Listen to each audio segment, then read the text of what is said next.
Jama'a Assalamu alaikum barkanmu da yiwuwar haka.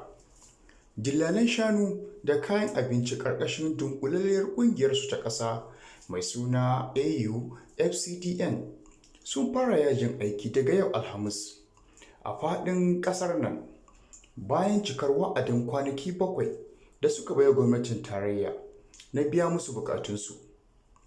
A ranar Lahadi ne ƙungiyar wadda ta haɗe da ƙungiyar ƙwadago ta ƙasa NLC National Labour Congress ta ce tana son gwamnatin tarayya ta biya mambobinta kuɗi zunzurutu wanda suka kai naira biliyan 475 kuma ta ba su kariya a bisa ta'addancin da aka aikata musu a kudancin ƙasar nan. Kowa ya san da cewar satuttuka da suka wuce an samu tashin tashina tsakanin Fulani da sauran masu dakon shanu da masu sai da kayan masarufi a kudancin Najeriya. Haka ya jawo cece-kuce a kafafen yada labarai.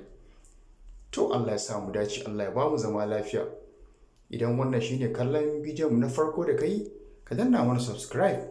Idan kuma ka danna mana subscribe, ka danna like. Mun gode.